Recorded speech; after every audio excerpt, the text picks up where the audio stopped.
বৃহস্পতিবার সাহিত্য সম্রাট তথা বন্দে মাতরম সঙ্গীতের রচয়িতা বঙ্কিমচন্দ্র চট্টোপাধ্যায়ের ১২৭তম জন্মজয়ন্তী। এই উপলক্ষে এই দিন রাজধানীর মুক্তধারা অডিটোরিয়ামে এক শ্রদ্ধাঞ্জলি অনুষ্ঠানের আয়োজন করা হয়।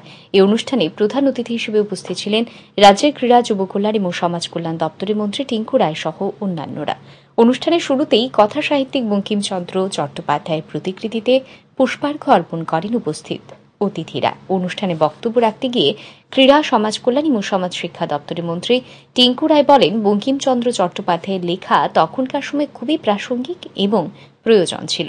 দেশবাসীদের দেশপ্রেমে উদ্দীপিত করেছেন তিনি। মন্ত্রী আরও বলেন, পরাধীন ভারতবর্ষে অনেক সমস্যা ছিল, তেমনি এখন আমাদের স্বাধীন ভারতবর্ষে বিভিন্ন সমস্যা রয়েছে। সেই সময়ের সমস্যাগুলি এখনকার সমস্যাগুলির মতো ছিল না।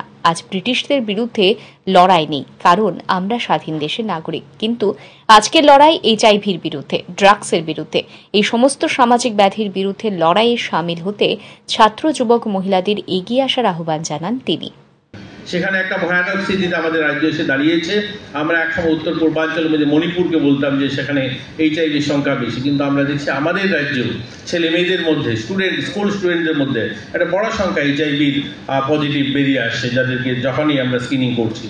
তো আজকে সমস্যাটা কি? তখনকার যে ব্রিটিশের বিরুদ্ধে যে লড়াইটা ছিল আমাদের, আজকে কিন্তু এই লড়াইটার তো আর দরকার নেই। আমরা স্বাধীন ভারতের নাগরিক। আজ আমাদের লড়াইটা ওই এইচআইভির বিরুদ্ধে আমাদের লড়তে হবে। তার জন্য আমাদের মেয়েরা, আমাদের মহিলারা, আমাদের ভাইয়েরা সকলে মিলে তার আন্দোলনের জন্য লড়াই দাঁড়াতে হবে। আজ দেখে আমরা আমাদের রাজ্যে বিভিন্ন জায়গায়, বিভিন্ন অনুষ্ঠানে আমরা সকলে বলি, মাননীয় মুখ্যমন্ত্রীও বলেন রক্তদান বাড়াতে হবে, আমাদের রক্তের প্রয়োজন মেটাতে হবে, সকলে এগিয়ে আসুন রক্তদানের জন্য। আমি তার বিপরীতে বলি, অনেক জায়গায় বলেছি, আমি বিপরীতে বলি। আমি বলি, আমরা কেন এটা নিয়ে আলোচনা করি না? চাইল্ড প্রেগন্যান্সি কেন আমরা কমাবো না? আমাদের রাজ্যে চাইল্ড প্রেগন্যান্সির সংখ্যা অনেক বেশি। আমাদের ভারতের যদি প্রথম সারির দিকে আমরা আসি, তো ৩-৪ নম্বরে আমরা দাঁড়িয়ে আছি চাইল্ড প্রেগন্যান্সিতে। আমরা যদি চাইল্ড প্রেগন্যান্সি কমাতে পারি, তাহলে রক্তের প্রয়োজন কম হবে, সুস্থ ছেলেমেয়ের জন্ম হবে, অস্বাস্থ্যকর ছেলেমেয়ের জন্ম হবে না, সেখানে রক্তের প্রয়োজন কম হবে। যখন একটা ভালো শিশু জন্ম হবে, যখন সবল শিশু জন্ম হবে, তার রক্তের দরকার কম হবে। তো আমরা যদি সেটা করতে পারি, আমরা যদি স্বচ্ছ ত্রিপুরা নির্মাণ করতে পারি, পরিষ্কার পরিচ্ছন্ন ত্রিপুরা নির্মাণ করতে পারি, আমরা নেশাকে যদি বন্ধ করতে পারি, নেশার থেকে যদি আমাদের ছেলে মেয়েকে বাঁচাতে পারি, তাহলে আমরা সুস্থ থাকবো, সুস্থ সমাজ তৈরি হবে, তাহলে রক্তের প্রয়োজন কম হবে। আমরা রক্তদান বাড়াতে হবে না, রক্তের প্রয়োজন যখন আমরা কম করব, তখন রক্তদান অটোমেটিকলি কম করলেও চলবে। তো আমাদের এই যে সামাজিক ব্যাধিগুলো, এগুলোর জন্য আজ লড়াই করতে হবে আমাদের সমাজ, আমাদের সকলেই। আর আমাদের দপ্তরগুলো, আমাদের সরকার দেখুন এই ধরনের বিষয়গুলো নিয়ে কাজ করছেন।